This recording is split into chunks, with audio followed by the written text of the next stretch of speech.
pledge allegiance to the flag of the United States of America and to the republic for which it stands, one nation, under God, indivisible, with liberty and justice for all. Pursuant to the provisions of Section 2.68.030 of the Metropolitan Code of Laws, notice is hereby given that if you're not satisfied with the decision made by the Metropolitan Transportation Licensing Commission, you may appeal the decision by petitioning for a writ of certiorari with the Davidson County Chancery or Circuit Court. Your appeal must be filed within 60 days of the date of the entry of the Metropolitan Transportation Licensing Commission's decision. We advise that you seek your own independent legal advice to ensure that your appeal is filed in a timely manner and that all procedural requirements have been met. Have my fellow commissioners had an opportunity to review last month's meeting minutes? Yes. Yes. Is there a motion regarding the approval? So moved. Second.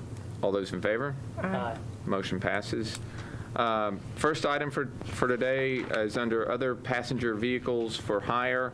We've got company applications for Commodore Transportation, Inc., Groom Transportation of Tennessee, Inc., and Paris Limousine. Mr. Fields? The applications are company applications, all are in order. Move approval. Second. All those in favor? Aye. Motion passes. We also have a driver application for Roland Gabriel Fry. Mr. Fry, please come up. In making his application, Mr. Fry neglected to list a charge that happened in 2009 of criminal mischief. Otherwise, he's eligible. That was 2016? No, 2009. I think he listed that one. Then he had one that he didn't list. Oh, you had one in 16 also? He did have that one listed. What was that? That was contributing to the delinquency of a minor. It was, in short, have you ever heard of the term catfished, being catfished? When someone says someone says there's someone online, and then you meet up with them and they are not who they say they are. Gotcha. And I've been through all of that through the courts and whatnot, and that's being expunged. And then the other one that I failed to mention was from 2009 when I was just out of high school, and it was a prank with some of my friends before we went to college. It was painting some street signs, and they said I was on probation for that, and they said that it was also expunged and wouldn't come up or anything like that, so I had just completely forgotten about it. But it was fairly minor, I guess, as things go. I move to approve. Second. All those in favor? Aye. Motion passes. Thank you. Next, we have a request to modify ownership for My Chauffeur of Nashville, Tennessee, Inc. Mr. Fields? In the request, they're just making basically a change to the application itself, and it requires your approval. It's in order. Move approval. Second. All those in favor? Aye. Motion passes. Next on our agenda is under wrecker and towing services. There's a complaint that's been filed against Justin Hart by Andre Rivers and Advanced Towing and Recovery. Mr. Fields? Mr. Hart was approved very recently by the commission to go to work and was restricted to Mr. Rivers' company, Advanced Towing, and there was an issue that he brought to our attention. We asked him to appear to describe it. Mr. Hart, are you present? Justin Hart?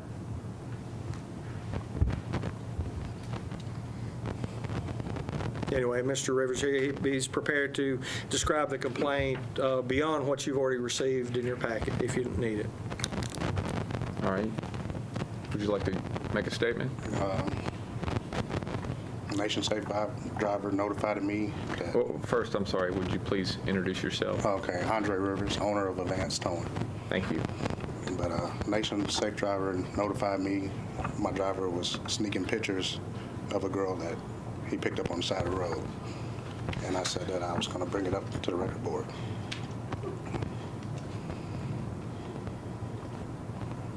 This was the driver that we recently approved for you. Yes, sir. Did you verify that he was doing that? It was a company phone. I took the company phone. There were four pictures. Is he still working for you? No, he's with Southside Towing. Was this approval, Mr. Fields, restricted to Advance? He was restricted to Advance, is my memory of that particular case. Do we remember the nature of the restriction of why we restricted him? In his application that you heard, it was approved by the commission, I think at the May meeting, at the April meeting. He had a extensive record that we actually brought to y'all, and we, I'm looking at it. yeah. 3 pages. So we Mr. Rivers appeared and asked if we would, and he did consider it, and he was there and now had an issue, so we felt like we needed to bring it back to you. Well, if it's restricted to Advance, how can he be driving for Southside? He shouldn't be driving for anybody at all. He was summoned to the meeting today. At the March meeting, the way it actually worked, here's what happened. He applied to be a driver. After some discussion, there was a motion by Commissioner Carr, followed by a second from Commissioner Warren, that he would be given approval if we can identify he had to identify the employer prior to going to work. He came, he identified, it was identified with Advanced, so he was actually approved and then by virtue of this restricted to Advanced. And so is it our understanding you no longer wish him to be employed by you, or? He was let go of that situation. Notice was given by certified mail, it was returned to us, so as being accepted. So if I understand correctly, he's no longer working for Advance, he's working for Southside, Yes, sir. which is outside of his permitted, Correct. or outside of his permit restriction. That's what I meant to say. Could I make a suggestion? Please. If the commission were to, since he has left employment with the company that he'd identified back to staff, it would be, I think, appropriate to suspend that license until he comes back in front of the commission to appear to answer the complaint that's been filed, because regardless of where he's working, he still have an existing complaint. Move suspension until the appearance of Mr. Hart before the commission. Second the motion. All those in favor? Aye. Aye. Motion passes. Thank you, Mr. Rivers. Thank you, sir. We also had wrecker and towing services driver applications for Robbie Randall Moore, Justin Moore Mitchell, William Clark Troop, Carl Newman, and John Roberts Jr. Fields. Each one of them had issues that we just felt like we needed to bring to you. We could, Mr. Moore, Robbie Randall Moore. Moore was not present at the May meeting, and you deferred action to this meeting. Robbie Moore.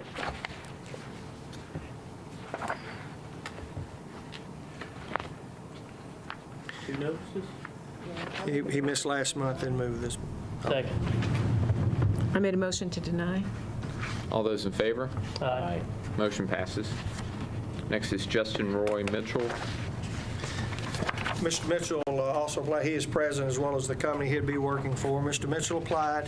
He's got considerable charges, none that would prohibit him from being a record driver. He's also has explained, and that's the reason we sent it to you early, explained each one and where he is, and he's present to speak with you.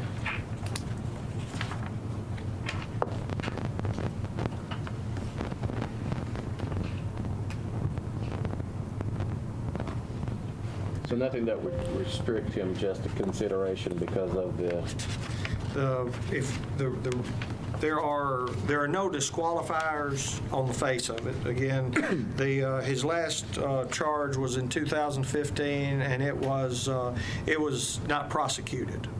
It was dismissed. And then just a speeding ticket after that? And then before that, it was all the way back to 2007. And he has a company. He does have a company. Dad? Is it Dad? West Nashville. What's that? Did you change your name? Or Oh, I have just both of oh, you us. have both? Okay. I'm sorry, that's Jim Mitchell and Justin Mitchell. Mr. Mitchell, you are one of the few applicants I've seen who have typed out a detailed explanation of your violation, so I appreciate that. Yes. I move to approve. A second. All those in favor? Aye. Motion passes. Thanks, sir. Thank you. William Clark Troop. Mr. Troop also has had a history, and also there is nothing that would prohibit, in very similar case, there's nothing that would keep him from, that would stop him from being a driver other than these are the sort of applications you asked to see. His company will be Southside.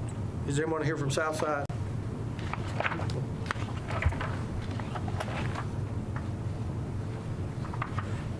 It's not appropriate now to ask Southside about Mr. Rick Hart, is it? We have to do that later. Probably at the end of this hearing, at the end of this, it might be appropriate. Okay. Good catch on that one. With respect to Mr. Troop, everything had been disclosed on the application?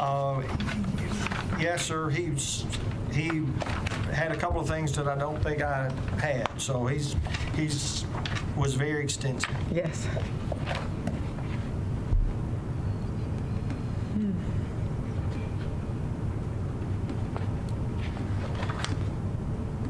Says general record or not consent? He could be, Southside is a non-consent wrecker company. The last thing I see here is 2012? Yeah, that sounds right. 2012?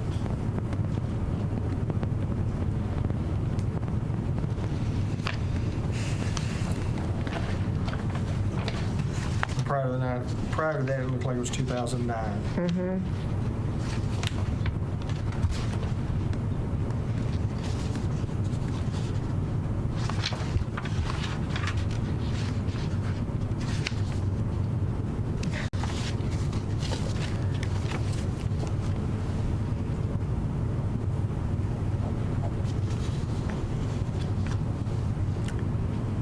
And like Mr. Mitchell, he did, although he didn't write out a separate sheet, he did have some additional explanation or detail. I guess that's appropriate. I move to approve.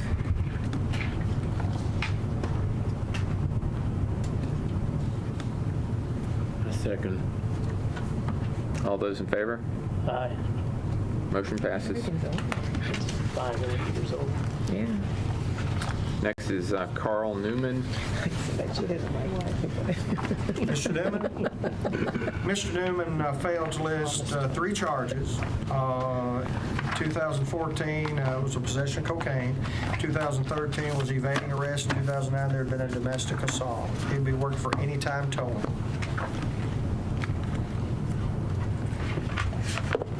Two games, non-consent. No, anytime is not. They're general? They're just a general record company. They're not a non-consent. Not with any time towing, but I am a childhood friend of Mr. Norman and Jeff Motivated time towing. I just want him to stand and support with. Oh, you can come to our board meeting anytime and stand with somebody. You're always welcome here. He's actually the best man of my wedding. He's a Really? very good guy. But he's coming to work. Identify yourself and the company you're with. Manuel Lopez with Smith's Towing. He operates Smith's Towing. He's been with us a lot of times. Yeah, and he's actually applying for a company of our childhood friends, anytime towing. But since I seen him there, I wanted to come stand and support with him. I see only 2 charges here. The no insurance on the 2017, and then something back in 2013, driver's license suspended. And he had, and that's what's gotten him here. He had just failed. There were 3 others that he'd failed. If you go through his background, that Possession. had a possession. What was the 2013 evading arrest for? I think it was a cocaine possession. Well, there's a 2014 cocaine possession charge and then a 2013 evading arrest charge. I'm thinking that maybe I had stopped with driver's license, no driver's license. I was pulled over, no driver's license. I think I That was the suspended license in suspended license, 2013. and I think I resisted arrest or something.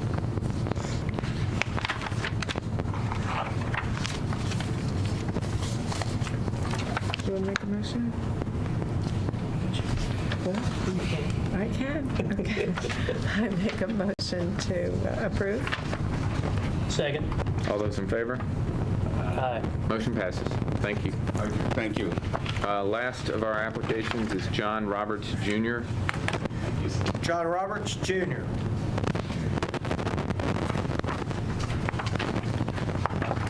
He's also listed as south side. No, I'm sorry, it's not south. It's south. It is south. Mr. Roberts, is he planning to work for you? He's no longer with us. So you're not going to hire him if he's, okay. And he's not I'm not here. sure where Mr. Roberts is today. He was given notice.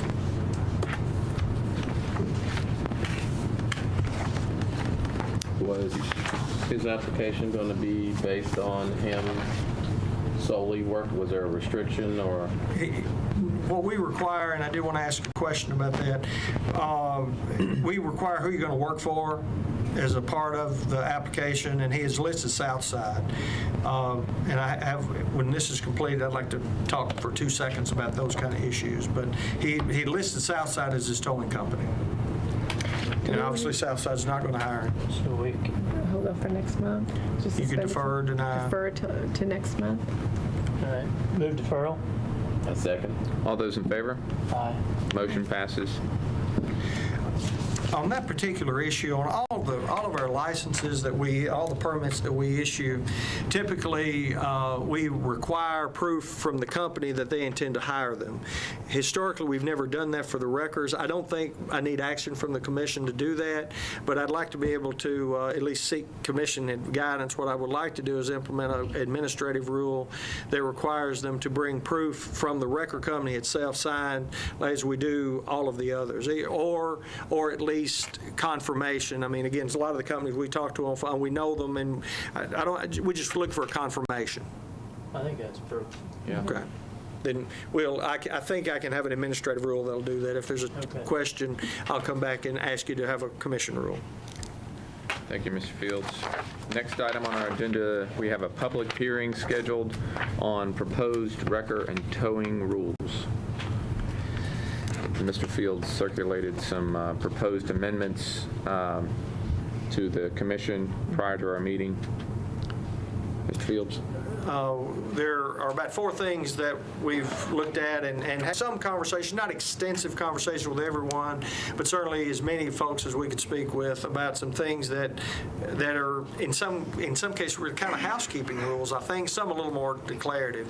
In 6.80550G, it says if the owner or operator of the vehicle is present and removes the vehicle from the premises before it is connected, the owner shall not be charged any fee, and it goes forward. One of the issues here is identifying who is the owner of the vehicle. So what will happen many times, a wrecker company they'll be on the street, they'll have the car hooked, somebody will be coming out, and they have to have proof of who they are. Well, it's not clear in the ordinance if a key is enough proof at that particular point. While I will agree that it's not appropriate to release the car at the lot, at the impound, at the actual impound lot with just a key, I think additional information and proof is needed there. On the street, we've talked that we sort of think that it makes sense that that if somebody can prove that they can operate that car, then they should have the right to have the car removed, pay the $55 drop fee, and go on about their business. And if I can, unless otherwise, what we can do, I'll go through all of them, and then if you want to have the public hearing at that point. Is that permissible, Mr. Chair? Yeah, that's fine. Okay. The second one is really just adding a word. At the present time, under 6.80550I, it talks about a one-time processing fee of $25. Many times people will complain, they'll come in and file a complaint and say, well, they've charged me this $25 fee. That's not in the ordinance anywhere. So on the bill, it will come back. Sometimes it'll say administrative fee, sometimes it'll say processing fee, sometimes it will say state identification fee. That fee is generally collected to reimburse and cover the expense of a state law that requires the record companies to identify who the lien holder is. That requires certified mail. It requires notifying the state. It requires so the state allows under the state law to collect a fee. There is some issue about the $25 fee maybe being too low, and I think you may hear some testimony in a moment during the hearing that maybe it is too low. It has not been increased since I've been here. My guess is it hasn't been increased in a long time before that. So it may be appropriate at that. I did not include that particular change, but I'm certainly not opposed to that. What are the circumstances when this would occur? They can explain it probably better than I can, but they do a non-consent tow. The tow car comes in on the lot. They have to notify the state. They have to notify the police. Then they have to notify the state. Again, since it's not a public hearing, I'm reluctant to ask the question, but they can fully explain it. But it's a fee. It's a process they have to complete under state law. It's not one of our. But not for every non-consent tow. It's only after it's there. It would. Every non-consent, Mr. Chairman, may I? Yes. Is every non-consent tow have to notify the state at that point? In other words, if you can identify the owner, you don't have to. In other words, if the owner comes to the lot and says, "That's my car." That's correct. You don't have to notify them. They approach because, of course, the car lien to the police. If they call the police and my car is missing, then they tell them where it's been returned to. It's his own company. Okay. But otherwise, over the 3 days, it has to be through the process. So after the 3 days is when you do it? Well, in many cases, you almost have to start it. You almost have to start the process a little bit quicker. The truth of the matter is, to get it done in 3 days. Some companies are larger than others, so it's more challenging for some of the smaller companies to have to do the work, so they're actually having to work ahead in some cases. That's been a confusing part, but I'm sure they'll be happy to address that. Okay. The other amendment change to 6.80.550 says it also eliminates the 10-day period previously stated. What is that? In the local ordinance, it requires the companies to, after 10 days, within 10 days, they have to notify the owner. Well, the state says 3 days. So what we're doing is basically taking that all together and say you have to follow, the language that's replacing says as required by state law, as opposed to what we have in there now. And I'd be happy to read it, but that's essentially what it is. Okay. 6.80.5758 is talking about the storage. We're adding two things. One is we add the word safety after afford that you'll see is underlined. And the other, currently, it's 2 candle value. It's a 2-foot candle value. We suggest it be 3. It's also our belief that probably most of the companies are already at 3. It's just a matter of we're asking them to light the lights a little brighter, just to make sure they're secure. Again, if you go to most of them now, they're already lit fairly well, and they also share information how's the best way to light those lights. And then finally, the last one, there's confusion. The way the law is written currently about where the signs have to be posted, it talks about being placed at a location nearest the entrance.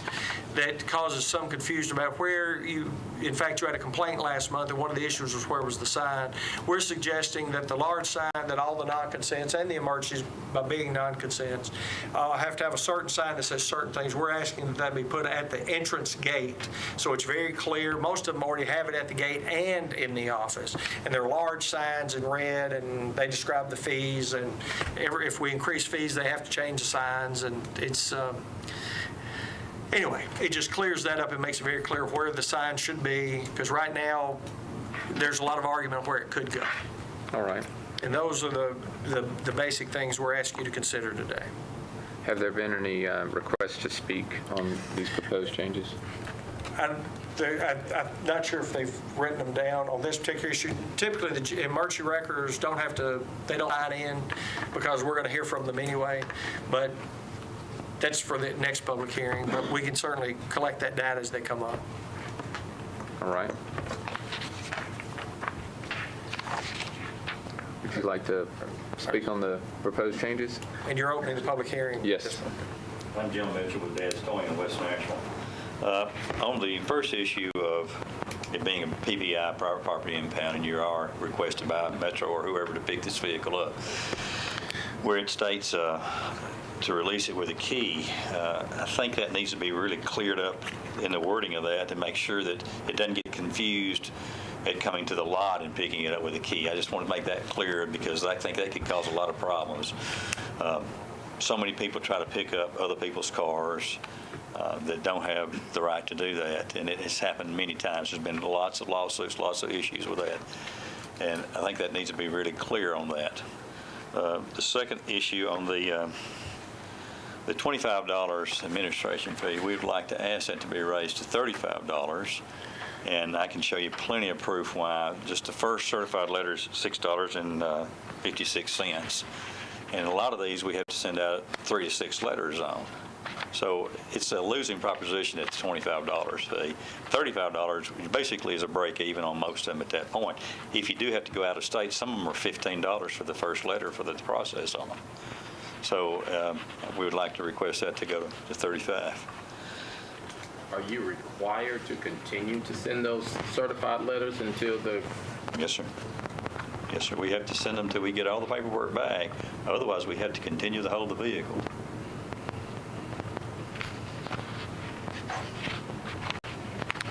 Back on 6.80550G, what kind of language do you think would clear up that once the car is in the impound lot, you could still only release it to the owner?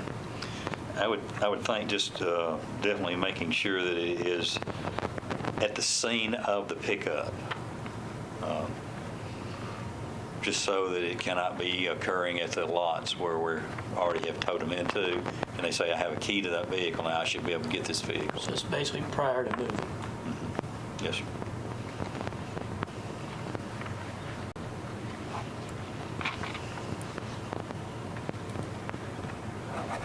All right. Now, just for general purposes on the lighting, as I spoke with Billy about, we purchased lights for Dad's Towing, and it was a very large wasted investment. They didn't last a year and a half. The lights were out. I recommended all of them to go to NES to get the rental. You rent a pole and rent the lights from them. It's the cheapest, best way to do it. It does a really good job on lighting the lots, which will help them quite a bit there. Other than that, I have some issues I'd like to speak with again in a few minutes when we get approved for our annual. We have some things we'd like to discuss about some other companies in town towing without proper identification, without DOT numbers, without proper license, without record permits, and we're being just totally invaded with many companies that are not even close to being licensed or inspected. And it's a tremendous problem now. It's affecting every zone company in town. So I don't know if this is the time to speak about that or later. So We'll address it in a few minutes. Thank you. Anyone else would like to address the public hearing on the proposed wrecker and towing rules? At this moment, we'll close the public hearing session and we'll open up for deliberation on the proposed changes. Earlier today, I spoke on the phone with Mike McGovern. Mike McGovern is legal counsel for the Towing Association for the state, and maybe for Daviess County too, but Mr. McGovern is generally recognized as the expert on towing rules, regulation, not just in Tennessee, but around the country, and is often called to trial for for expert witness. He and I talked about it, and while he and I both agreed that it probably, because of the location in the ordinance where it is, it's referring directly to non-consent.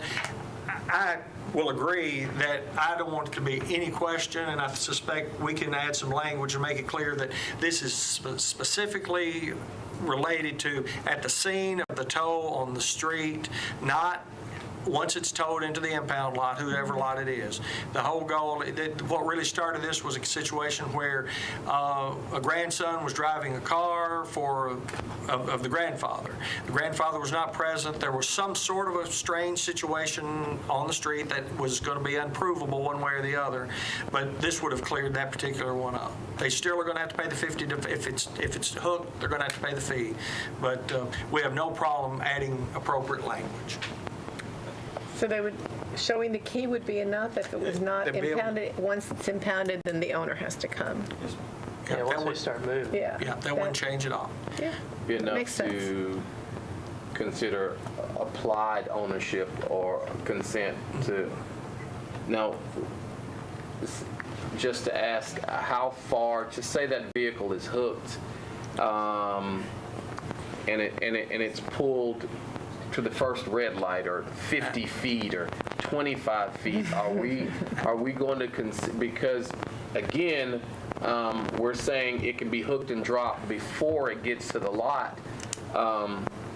That could be someone chasing that vehicle down 2 miles down the road and saying, I have the key, I'll drop it right here. How far is there, I would think there needs to be something implied as to how far that would go, because I could see that happening as well. The way the ordinance reads, the current ordinance is clear. If they've engaged the equipment, whether it's with whether it's on the back of a rollback, or whether it's a small, as they call them, the snatch trucks, or whether it's a traditional wrecker that you would see with a hook, once it's attached, once they've begun the process of attaching that vehicle, then the $55 fee applies. Now, as far as dropping it, I'll have to defer to once they have it, liability kicks in, and I'm afraid there's insurance issues that it probably requires them to take it to the impound lot itself, where they're just from a liability insurance. Now, again, I'll defer back to the professionals to answer those. Well, we would not allow our driver to stop anywhere along the way at all to drop a vehicle. If he does, accidents occur, especially if it's down the city, and it should be around some of the bars. Sometimes they're influenced by drinking and stuff, so they're not allowed to drop it anywhere except at the impound lot when they get back. The windows are rolled up, the doors are locked, and they come straight to the lot with it. They're not allowed to stop anywhere else at all. I was just considering that because, like you said, if there are a lot of the bars that, especially on 2nd Avenue, 3rd Avenue, where they can park, where they could possibly see their car being towed, they run out, he's only gone 25 feet because he has to stop at that light. Even that far, you would take it on to the lot. Yes, sir, we would. Most of it, Fritz, in the case that you've described, that would actually be a police tow if it was coming off the street itself, and the police have ordered it to be removed from the street, and that would indicate they want it to go to the lot that they've designated. In most cases, back to the lot owned by the emergency company. I was just trying to consider any language we might, since we are addressing it being released to the key on the street, if on the street would be, he's hooked it, but it's only gone 10 feet, 12 feet, 15 feet. Once it's hooked, and it's moved. So I would guess the word moved would need to be added in there. I guess the harder question is if you're removing from like a lot, and you've not left the lot yet, but you're moving. What would happen in those situations? Could you drop there? Of course, if they're still in the process of hooking, it's just if they're not completely hooked, there's no charge for it. If they're hooked completely, then it's a drop fee before they've moved. If they've moved the vehicle, it goes in at that point. Oh, I just meant, I know there's a drop fee if you're hooked. I just meant, would you, under this proposed change, release the car to a key holder if you've not left the lot yet, but you've maybe moved 10 feet? Well, I hadn't had that happen, but no, I wouldn't if it occurred. They would need to come to the impound lot and show proof of ownership at that point. Okay. And proof of ownership is so easy to do now with your cell phones and everything. And if you don't have, there's so many ways of doing it, so it really simplifies the process. It's prior to moving. I'm sorry? It's prior to moving. Right. If you've taken it out of the parking space, wherever it is, you wouldn't put it back in the parking space. You would just take it to your lot. Yes, ma'am. Understand. That's great. I mean, there's usually a reason why we're called to be there on it. Right.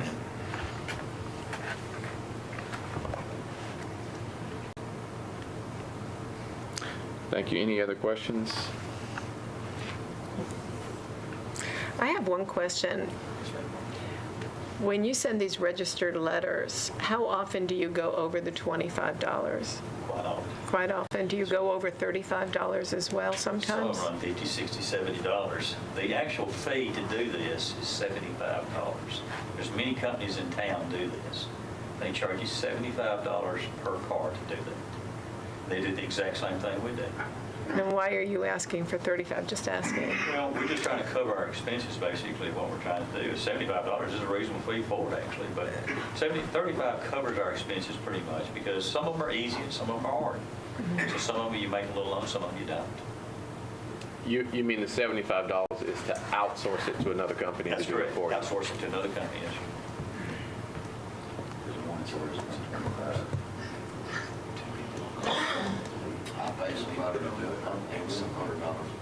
Yeah, that was the lowest amount I just brought in, the lowest figure. There's a lot of them charge more than that, of course, but that was the lowest ones that I researched to find out they charge $75 to do that. And it's a state requirement.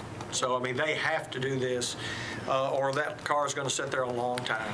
So explain this to me. I just don't understand. You send a registered letter, and then if you don't hear back, you send another registered letter. Sometimes, most vehicles, the owner or the lien holder, and sometimes multiple owners or lien holders are on the vehicle. Every single one of them has to get a letter, and then they have so many days to respond to it. And if they don't respond, then The vehicle has to be disposed of disposed through of. auction. Within 30 days, you send another certified. Yeah, 30 days to the next certified. This is to cover, I'm assuming, title loan places. That's correct. Lots of cars have title loans. Right. I was just a little surprised that you asked for so little. It's out of state, too. It concerns more money when it's out of state. Actually, I was just a little surprised that you asked for so little of an increase.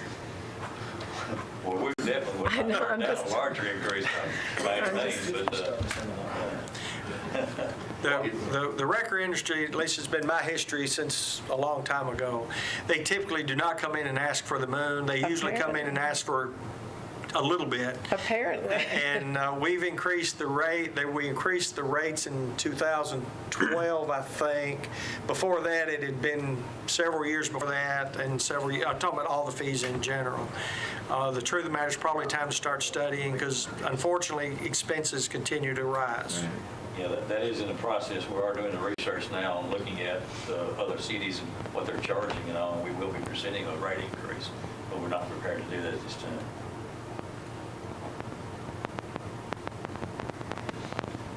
Well, $35 certainly seems reasonable. I mean, I tend to think that, I mean, the administrative fee should just be that. It should be used as a way to help defray the costs that your company is having to incur for adhering to state laws. So, I mean, I don't think it should be a profit Correct. center, but certainly you shouldn't be going out of pocket for it. So we need to figure out what the appropriate amount should be. I agree. Because taking into account, you can outsource your whole business and charge a greater fee if you wanted to, and it'd make it easier on you and a greater burden on the public. So increasing it to the point that you guys should have the ability in-house to be able to send those letters out and not outsource it. It's not too much brain science to send a certified letter. If you have the address, you know the post office is. The research for the address is a process to go through. We have a full-time employee at both places that does nothing but this all week long. He's a full-time employee that does this. So you have to send a letter to every owner. Every lane over is. And I'm just thinking a little bit outside the box. Could you have 2 different fees or 3 different fees? Like there would be a $25 fee for each owner. So if you had to send one letter, it would be 25, but if you had to send two, it would be 50, and if you had to send three, then it would be. So that would dictate, the number of letters that you send would dictate how much you charge for it. Yes. That would be something you could recommend to the council. This does require council approval, but Right. the commission could recommend that there be establish a fee of According to how many lien holders are Right. listed on the title. or charge per lien holder that had to be notified. Because again, it's a provable record. They'll know if anybody complains, we say, well, show, they'll have proof that they've sent it to whatever lien holders they've sent it to. So Right. it could be a fee per lien holder that has to be notified. I've not thought about that, but Well, I have those receipts for out-of-state ones where we pay 15 for one. I've had the local ones, $6.56 to show exactly what we pay for several of them. and I know that you also pay an employee to do it, That's so correct, there's an overhead charge for each one. I wouldn't want it to be a profit center for you either, but I hate that you're taking money out of your pocket for this as well, so it shouldn't be a cost to you. Just a thought. one of the other alternatives could be to basically not recommend to the council any particular price. We'll have to work back with legal. What we would do is ask them to allow an administrative fee to be established by rule of the TLC. So we could take, and then basically come back to this group, and then you could say, here's the process. Okay. And then you could establish it by rule. Again, we'll have to craft it in a way to make sure it's clear you have the authority, but the state authorizes it. Then at this point, the council has allowed 25. Most of the fees, with the exception of the records, because we haven't rewritten this one, have basically come back to this commission to establish. So it would not be inappropriate for us to go back to the council and begin with this one and say, ask you to have the authority to set the established fee and the process, which could include per lien holder. That's not unreasonable to ask, I don't think. Provided burden of proof of cost. Yes, sir. Right. Because it's basically just recouping cost. So that wouldn't be hard to do. And establish, if we figure it's really a $35 fee, then we say that would be the maximum could be charged on that particular thing per lien holder. Or it could be $35 for the first one and then $20 for each additional. Yes, ma'am. Yeah. One thing that we've been really having a lot lately, and I'm not trying to put down our post office, but we're having to make multiple trips because of lost certifications. And sometimes we're having to do them multiple times because of lost certifications. And I don't know why it's happening, but it's a constant every other or every 2 or 3 that we do. What are you looking process. for? The certifications, when we send it to the post office. The green cards back? Yeah, they lose them. I don't go to the post office and get them. I go to their website and print it off. And You it can't do has it that all of way. their scans on there, so I don't have to make that trip. Unless it doesn't have it, then I have to go. Sometimes they're not on the website. How quickly do you have to notify the owner and the lien holder? I mean, if You have 3 days to find out who owns it, and then at that meeting, you immediately have to send out certifications on it. so when a car gets towed and the owner shows up 3 hours later to say, hey, you towed my car, I want to pick it up here, I'm the owner, and do you have to send out a notification to the state? No, if they come in and show proof of ownership and have a title or proof of ownership, they get it right then and there. Do you charge the administrative fee to that person? Okay. The rule says after 3 days. It would be on their After bond. 3 days. Yes, ma'am. Okay. So these are the true, like, they've arguably abandoned their car for whatever reason, 3 Most of the days. time, that's what it is. A car wreck. You don't pick up your car. If you have a bad car wreck, you're not going to pick it up in 3 days. Does that make sense? Yeah. Because, and you may not even come look at it and tell us that it's yours. Or you could So many of them are driven without insurance now. arguably Correct, and have that's parked it. in We never seen them the at all. incorrect place and gone on vacation, and you don't know till you've gone back. Someone did that in front of our building, parked a car there. It was blocking one of our docks. She had literally parked her car there because someone told her, oh, you can park here. But it blocked our dock, and we tried to notify her. She was on vacation, and she was gone for a week. Well, of course, when she came back, her car was towed. Well, she's not abandoned the car. She's just unaware it's been towed because she's parked somewhere illegally.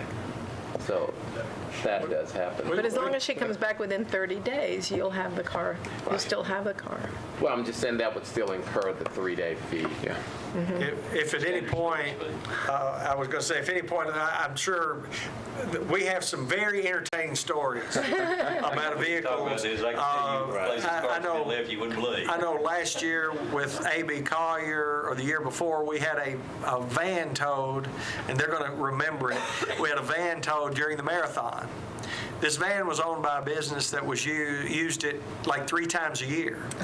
It was that time where they needed to use it 3 months later, and they come to our office in June saying they messed us up. They did exactly what they were supposed to do, but the company did not come back for their car for 3 months.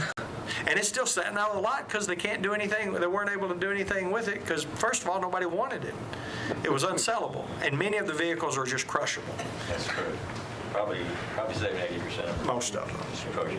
Really? Yes, ma'am. They're damaged that bad or in such bad shape. They would be very happy for you to come to any of their lots to view those vehicles. They give you a tour. Absolutely. Anytime. Make you a great deal.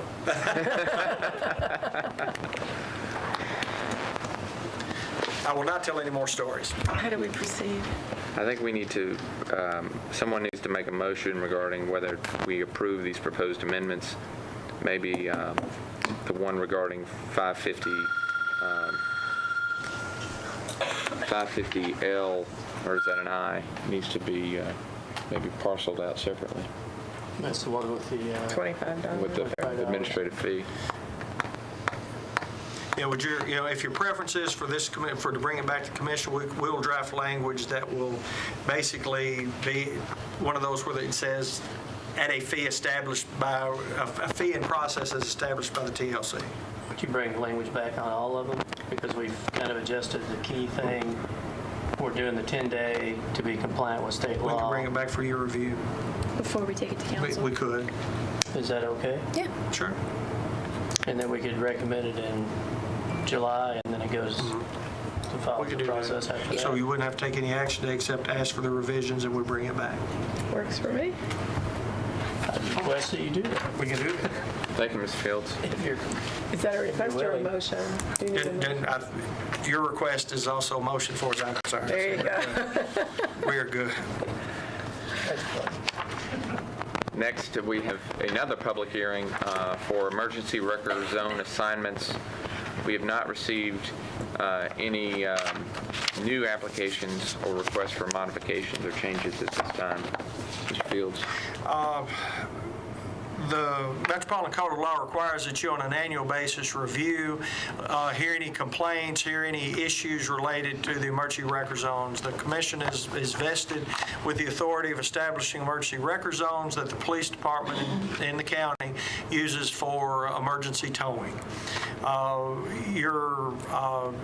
So each year, we accept applications, requests for changes. This year, there were no new company applications, no requests of modifications by any of the existing companies. So you still have to have a public hearing, but there are no changes to consider unless they were to come up during the public hearing. Historically, the companies are present. They're ready to say hello and answer any questions that you have. I don't see any maps anywhere trying to redesign it. I should have brought the map.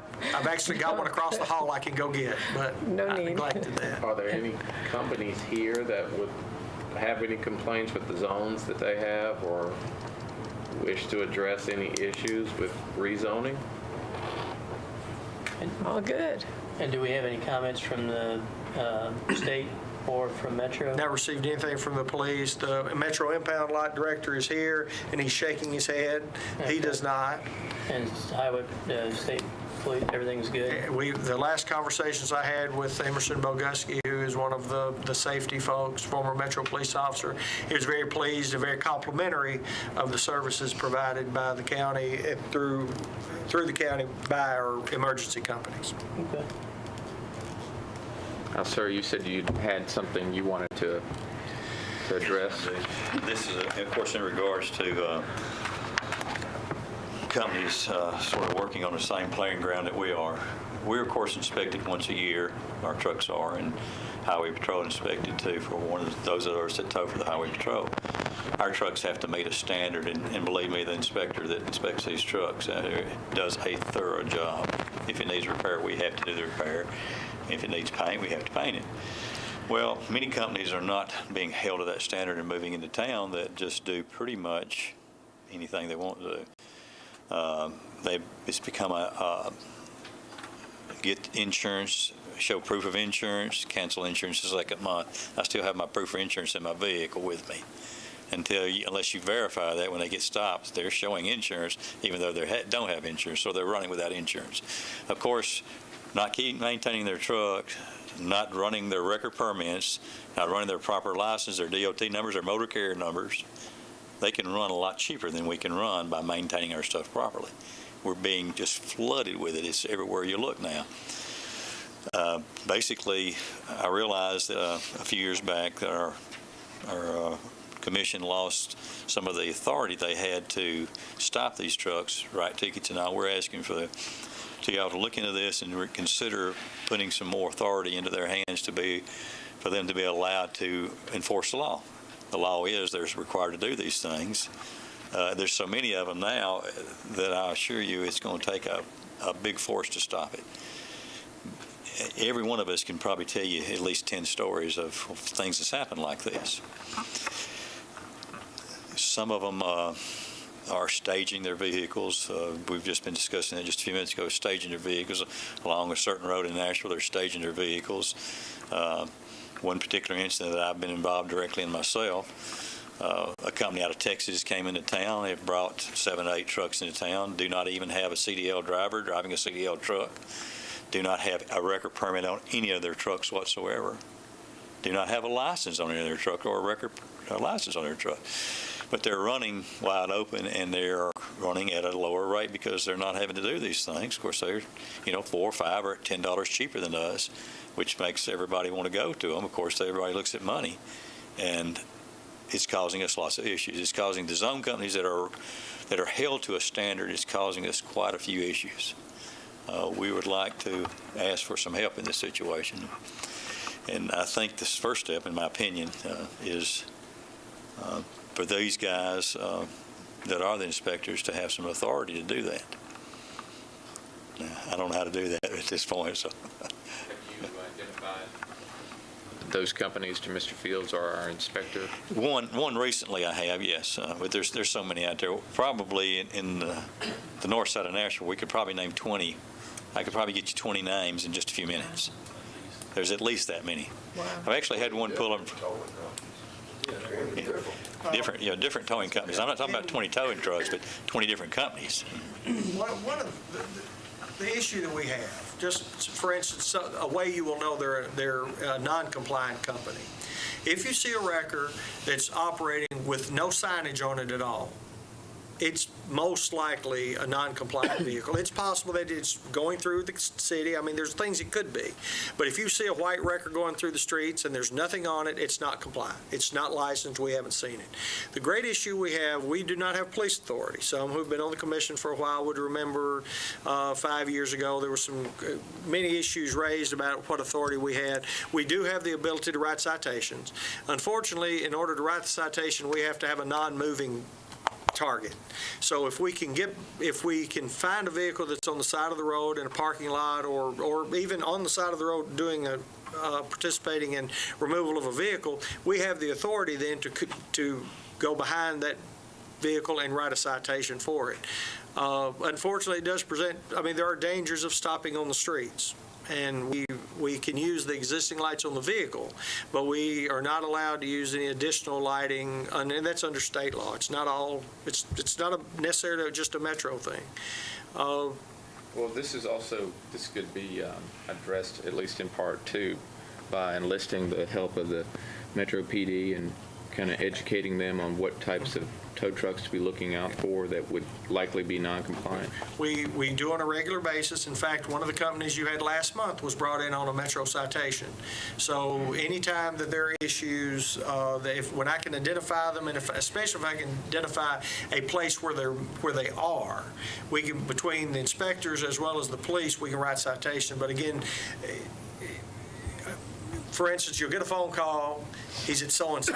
So we go out to the corner of 5th and Main. Well, it's moved by the time we get there. Because again, with 2 inspectors, it's a challenge. I'm not discounting what they're saying. I mean, there are wreckers on the street that are not compliant with the code that the Metropolitan Council has passed. Now, What does is- that not, I'm sorry, go ahead. What does it mean to get a citation? What does that mean? Is it You want to talk about, because you probably help prosecute those. You want to talk about it? You want me to talk? is it a fine? Is it? Well, a citation is, you would be found non-compliant with 6.80, 100 means you have to have a company. Right. You have to have a company certificate that's been issued by you. If you fail to do that, then a citation's entered. It goes into General Sessions Court. It goes to what they generally call the Environmental Court, where it's treated as a civil violation, a civil citation, very much like the Health Department when they issue citations for loose and running dogs, or when the Codes Department issues you a citation for failing to get permits or junk, trash, and debris in your yard or parking on the grass. It's the same sort of citation. If you're found non-compliant, the minimum fine is going to be $50. You can also be charged court costs and Injunctive relief. at that point they can be ordered through an injunction. We actually have one existing company that's under so far been a permanent injunction from the courts that they can't operate in Davidson County. If they're found in Davidson County, they can be arrested for contempt and jailed immediately. So, and it may be that injunctive action is what we need to do on all those that we can identify, just begin the process. In other words, maybe stop chasing them and just start bringing them to court one after the other or en masse. Does that not fall under the Highway Safety Patrol, the DOT, the state troopers? Do they not have DOT enforcement agents out on the road for those purposes, where they can automatically say, drop that vehicle, cease and desist? I'm not sure, of course.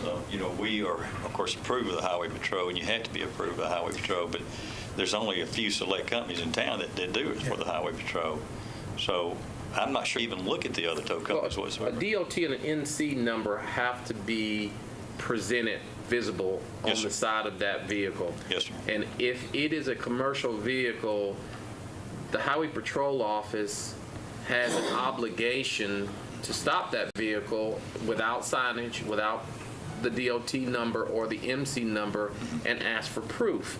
If they do not have proof, the DOT and the Department of Safety have the right to tell them to park that truck where they find it and cease and desist. Yes. So why do we not enlist that department instead of chasing vehicles? It's my understanding, and again, I'm certainly not an expert, it's my understanding that all of the vehicles do not fall under the federal law because of weights.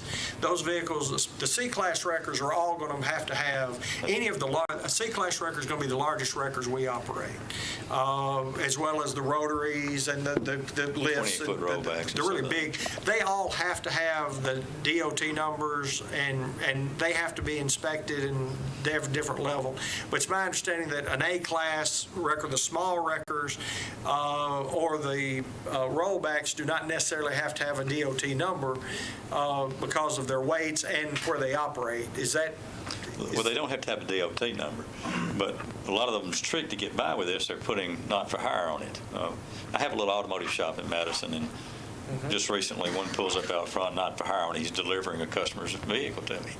So he's running an ad on the internet, your tow for $45, and they call him on the internet. So he jumps out of his truck. He hasn't got a brake on the truck, so he throws a huge rock up behind the wheel to stop the truck from rolling. So I look on the back of his truck, and I try to talk to him a little bit, but he's got about 20 rocks on the back of the truck. And this is how he's stopping the truck. So when he leaves, he drives off. What do you think that rock is doing? It's still laying there in the road, and he leaves the rock right there. So stuff like this is going on right and left, and just because it says not for hire on it, not for hire means, like as an individual, I own a wrecker, and I'm towing my show car or hobby car somewhere. They're allowed to do that. But one that's towing for profit has to be held to the same standards we're held to. And I understand it. I own a logistics company myself, and we do non-CDL deliveries. Yes, sir. Has nothing to do with automotive towing or anything automotive at all. And it is my understanding, just through all the qualifications that my company has to get, if it is commercial, the weight class does not matter. If you go to Enterprise and rent a non-commercial vehicle, that's a DOT number on the side of it. If you're renting it, you are running Enterprise's DOT number.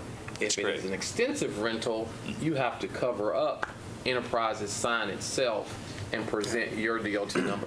I'm just wondering why we don't, I wasn't here when the authority was taken or given, but I don't understand why we're not utilizing, we have 2 officers, but the Highway Patrol Office and DOT Department has many. We have conversations with the State Department of Safety through the Highway Patrol, as well as the Metropolitan Police Department. Specifically in the ordinance, it says that the police have basically co-equal authority over all of the ordinances that we have. We do meet with the Highway Patrol and have had conversations with them. Again, there may be, if there's some requirements, because we have a lot of the compliant companies that don't have DOT numbers, because again, they're smaller wreckers, and so we're going to have to do some investigation on that. But I know that Mr. Mitchell and the other companies, because we have spoken to, I guess, all of them, there are the issues of looking for assistance. So he asked if he could bring it up, and I said, I have nothing to hide. We do the best we can with what we've got. Out in Madison, where me and Jimmy, we've got one out there that's staying in the storage units. And they've got like 8 trucks, none of them's registered with the Metro government, hauling all over the place. Nashville West, they have like 8 white rollbacks that sit over there every day that run out of their parking lot. They're out of Memphis. Yeah, they're out of town, yeah, they run out of their parking lot. And there's no signage, no DOT. They're solid white trucks. Have you reported these, I mean, you said they're sitting there, so if they're sitting, we have the ability to. I don't think I knew any were sitting. I know they're moving. Well, they're running. They go but if we there, can, then they go to the call, then they go there, and they go to the call. So what we can do, let's do this then. I will collect a list, and then we'll get some locations. Then I will go ahead and talk with the police department as well as inspectors. We'll report back to you where we are, and then we'll also work with Metro Legal and find out what the process. It may be that the process will be quicker to identify the offender and seek an injunction. Mr. Fields, one of my drivers was at the towing lot last week. Ma'am, would you stand up and please introduce yourself? One of my drivers. No, if you come up, Ms. Shope, right up here. Thank you. I was just going to be short. But anyway, one of my drivers was at the towing lot last week, and while he was there, 2 of these trucks that we were discussing came up loaded with cars, and they accepted them. Now, this thing's kind of really getting out of hand. We've got a problem. We've got a problem, and we need help. We do. Because they're staging all along the way. They're picking up wrecked cars now. I don't know where in the world they're taking them, but they are. And also, they're running wrecks, and they're getting them. If we had an officer at the towing lot, Do you have any idea how as they come in, they're could you getting the approach them at jobs? that time? Yeah, I do. What's going on our side of town, like Madison, the 8 trucks Maggie's talking about, they're running underneath AAA. And what happens is an officer says an individual has the right to request. Like, for example, if you lived in Jolton and you called me, right, I would have the right. Well, some of these officers abide by that law that you have the right to call any record. So they're sitting there 30, 45 minutes to an hour tying up the street. The AAA record that we're talking about is out of Memphis, Tennessee. So they're showing up as AAA. They have the little AAA logo, which is about the size of my cell phone. And they are a AAA company out of Memphis. So they're getting to work these wreckers. 2 of those same wreckers a week ago carried 2 cars down a towing lot and got paid for them. And so that's how they're running the zones out there. And they're, like Saturday before last, they came in with a rollback, a snatch truck, and a service van coming back into West Nashville. And they're in West Nashville, both sitting in Bellevue. There's now 12 of them. Okay. And the problem being is these wreckers, like, for example, another one down on Charlotte Pike, it's this foreign guy lives across the street from Firestone. He runs out of his house. There's no lettering. and he's towing for Firestone and Majestic and B&K, $30 a tow. That one I have personal knowledge of. We're working with the codes department and still not been able to get that one. Mr. Fields, my thought is if we positioned one of the officers at the towing lot, and then when they brought in the cars, rather than go search for them around the city, if when they brought in the cars, you were able to approach them at that point and ask, I don't feel like that's happening very often. What? They're accepting cars at the towing lot? They did last week, because my truck was there. Steve, do you want to speak, Steve? That's what I was saying, because I have to invoice the towing lot. If I take all of my vehicles I take there, I invoice them once a month. So who is paying these people that are dropping cars off? Because I'd rather be paid daily. Well, I'm not saying they were paid at that time. My driver actually sent me the photo where those 2 trucks out of Memphis was dropping cars at the towing lot. The other thing that's making me mad is an officer, we're sitting there with a time limit trying to fight this traffic, which is bizarre anymore. And we got 30 minutes, and we're begging them to give us a little bit of time to get there because we're usually the last one called. But they'll sit there and wait for a non-consent wrecker because you've requested, I'm not saying you particularly, but When you're under arrest, you can't request a record. No, I know, but on a private tow they are. And they are. But in a wreck Well, no, scene, it is standard operating procedure with the police. I've had a lot of conversations with them. I prefer they not have that privilege. If it's a wreck, it's a wreck. We want it cleared from the street as quickly as we can. But the law does allow them to have correct. owner consent or owner request. I have a question, and this might be for legal. He said these companies were operating under AAA. Does that allow them under AAA's umbrella to be able to tow? Because AAA must be compliant. Well, they may be compliant with DOT, but at that point, but they've got metro ordinances, they have to be approved as a company, which sounds like they aren't. They have to be permitted. and also they're out of Memphis, I think. AAA, again, now that I've got a little more information, AAA, I personally inspect the AAA equipment. So I know every record that's legal of the company-owned AAAs. I also have inspected some of the other companies in town that are AAA companies. You can work for AAA, but they still, if they're operating in Daviess County more than 5 times a month, each vehicle, it has to be licensed by this commission and permitted by this commission. So the proof of burden would be that they were here more than 5 times a month. Correct. That's what the way the ordinance reads. For example, there's this record service out of Burns, Tennessee, and unfortunately he's a friend of mine. And anyway, I do know that he comes into Nashville quite regular, and I have to see him sometimes on Sundays. And they could possibly say, well, this is only my 3rd time here, and be compliant. The burden is on us to prove they're violating.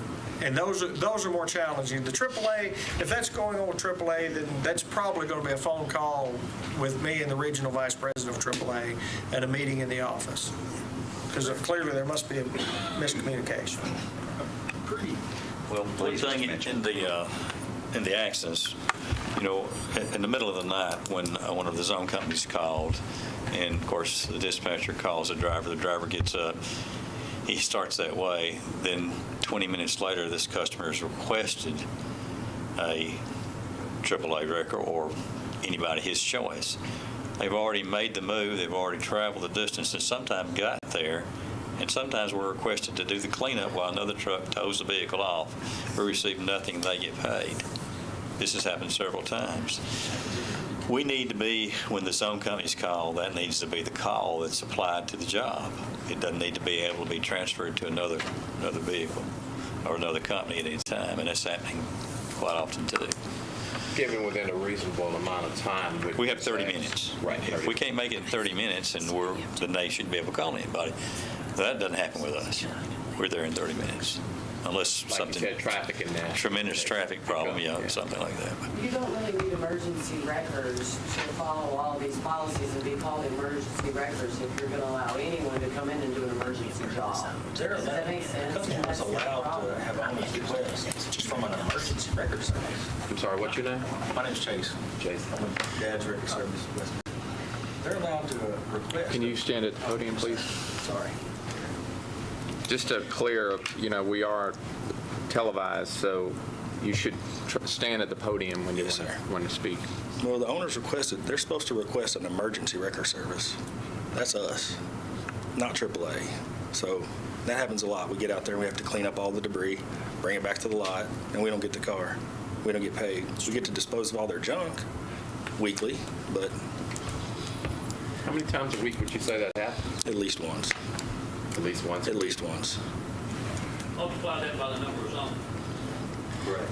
So, I understand gas, personnel costs. yes, sir. Point of order, Mr. Chair. Yeah. Do we need to approve the zones We do. and then one of the commissioners can leave? Yeah. Yes. I'm sorry, I mean, I'm interested in all this, and he's going to report back to us. So at this point, would anyone else like to speak about the public, with regard to the public hearing for emergency wrecker zone assignments? Anyone else would like to speak to that issue? At this point, we'll close the public hearing. Would anyone like to make a motion regarding the fact that there have been no applications or requests for modifications? Is there anything we need to do? You just reconfirm the zones continue to exist next year. I move approval, we authorize the existing zones for an additional year. I second the motion. All those in favor? Aye. Motion passes. Mr. Fields, at this point, I think we've heard enough that, maybe we need to do some more investigating and figure out how we might be able to enforce the rules that we have. Well, what we'll do is let me meet with legal, and we'll come back with information. I'll also speak with some of the very specifics I'll be able to address, and I will report that back at the July meeting. Do we need to read them in? Okay. No, I don't think so. Is there any other business? No, it was a legal question we were going through. No other business to bring to the commission. Motion to adjourn? Second. All those in favor? Motion passes. Thank you. 2:58.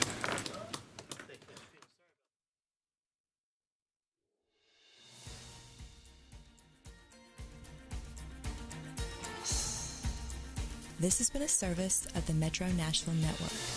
If you would like to see this presentation again, or for more information about this and other programs, visit nashville.gov.